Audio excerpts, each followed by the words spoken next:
When we think of the richest people in the world, names like Bill Gates, the co-founder of Microsoft, Jeff Bezos, the founder of Amazon, and Elon Musk, the founder of Tesla, come to mind. But what if I told you there was a man who had far more riches than all three aforementioned billionaires combined? A man by the name of Musa. So who was Mansa Musa, and where did he hail from? How did he gain his riches? And what was his fate? Let's try and find out. Hello, I'm Mike Droberg, a Marine Corps veteran, filmmaker, history enthusiast, and investigator of the supernatural. And we will answer these questions on today's episode of Forgotten History.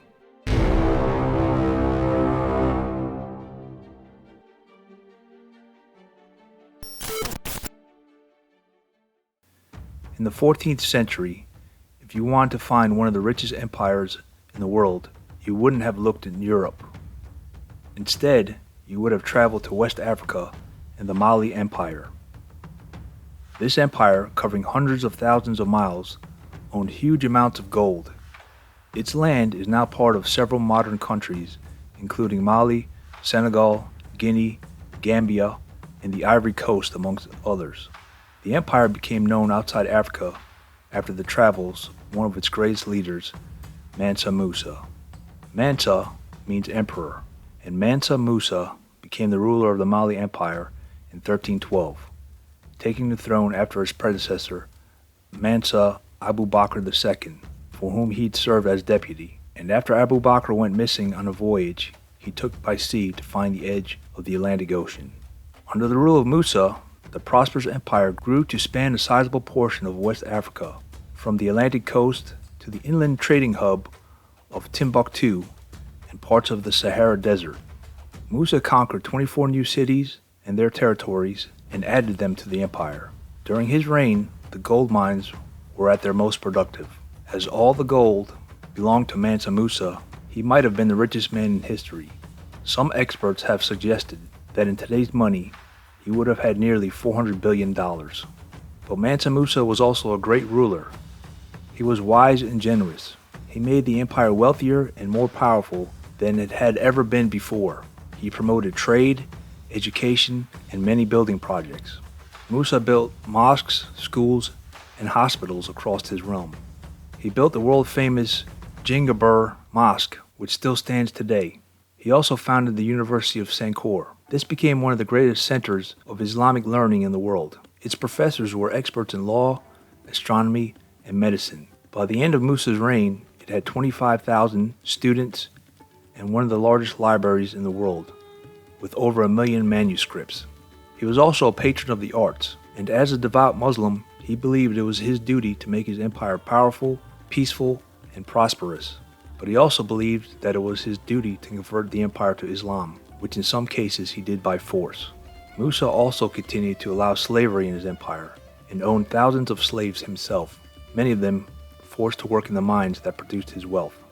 He did improve the living conditions of his cities, building a grand hall of audience in his palace in which the window frames were plated with gold. Musa hired architects from Spain to plan some of his buildings. Money was no problem.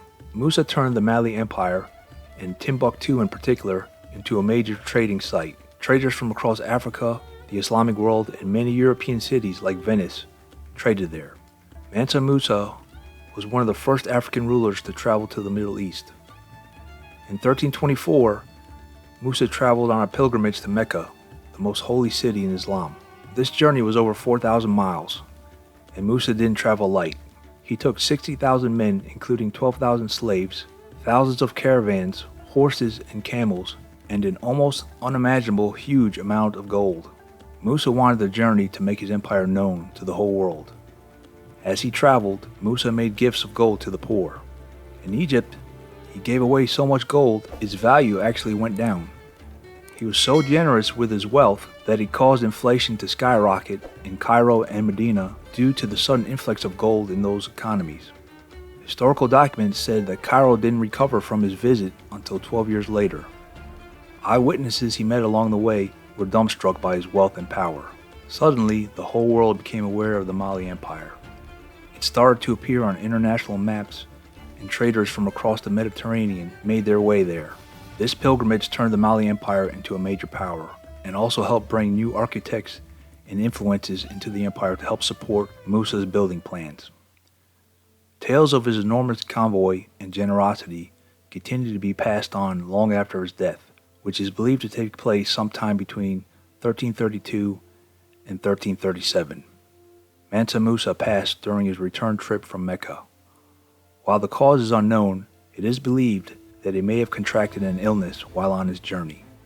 By the late 14th century, Musa had been drawn on the 1375 Catalan Atlas, an important resource for navigators of medieval Europe.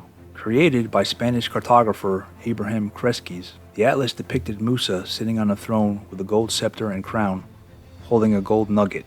After Musa died, his rule was followed by his son, who had wasted much of the wealth Musa had created, and then by his brother Solomon in 1341. Solomon had to rebuild the treasury, and he was called a miser compared to his brother, but helped the empire to flourish. The Islamic writer Abu Abdallah ibn Battuta traveled through the empire during his reign, and the book he wrote of his experiences was widely read. Beginning in 1389, tyrants, bad Mansas, and civil wars led to the Mali Empire's decline. It lost control of much of its land and resources, and its trading power shrank. The Mali Empire didn't last long, but at its height, it was one of the richest, most powerful empires the world has ever seen, and Mansa Musa's legacy continues centuries after his death in Mali's mosques, universities, and culture, which is still seen today. Thanks for watching today's episode of Forgotten History. Please like, share, and subscribe. Send us your questions or comments, and we'll get back to you as soon as possible. Let us know if you have any show ideas. We're always looking for new topics to discuss, and we'd love to hear from you. Thanks again. Until next time.